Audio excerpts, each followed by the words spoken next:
بسم الله الرحمن الرحيم.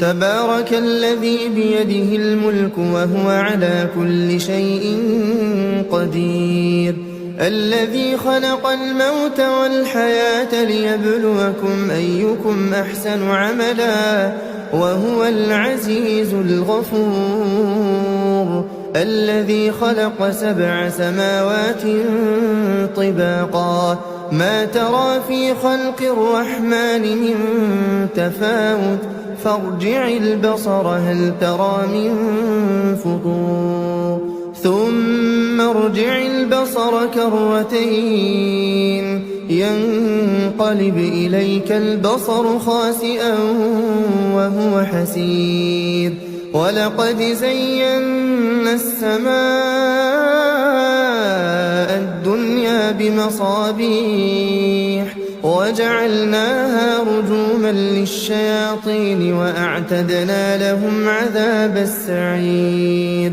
وللذين كفروا بربهم عذاب جهنم وبئس المصير. إذا ألقوا فيها سمعوا لها شهيقا وهي تفور تكاد تميز من الغيظ كلما ألقي فيها فوج سألهم خزنتها ألم يأتكم نذير؟ قالوا بلى قد جاءنا نذير فكذبنا وقلنا ما نزل الله من شيء إن أنتم إلا في ضلال كبير. وقالوا لو كنا نسمع أو نعقل ما كنا في أصحاب السعير، فاعترفوا بذنبهم فسحقا لأصحاب السعير. إن الذين يخشون ربهم بالغيب لهم مغفرة وأجر كبير. وأسروا قولكم أو اجهروا به إنه عليم بذات الصدور.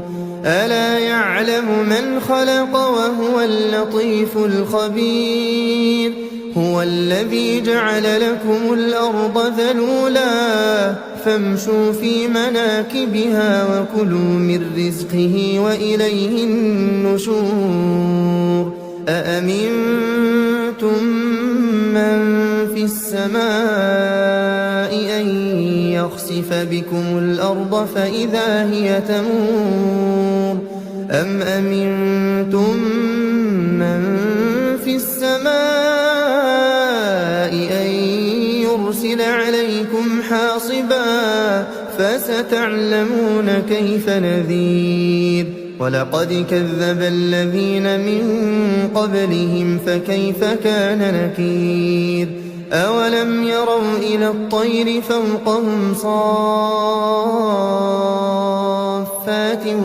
ويقبضن ما يمسكهن إلا الرحمن إنه بكل شيء بصير.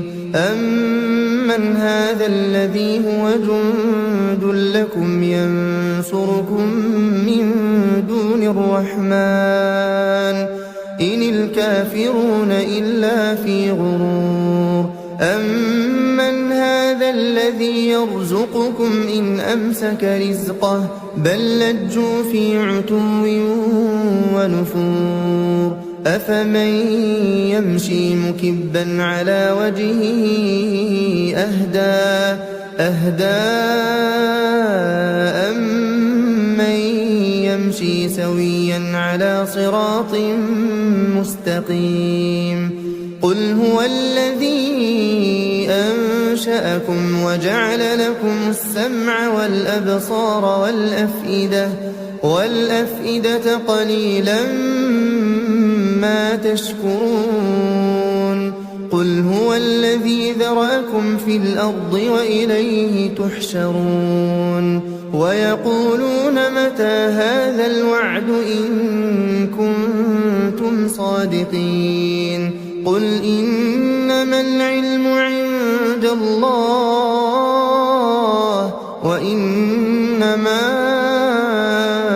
أنا نذير مبين فلما رأوه زلفة سيئت وجوه الذين كفروا وقيل هذا الذي كنتم به تدعون قل أرأيتم إن أهلكني الله ومن معي أو رحمنا فمن يجير الكافرين من عذاب أليم قل هو الرحمن آمنا به وعليه توكلنا فستعلمون من هو في ضلال مبين قل أرأيتم إن أصبح ماؤكم غورا فمن يأتيكم بماء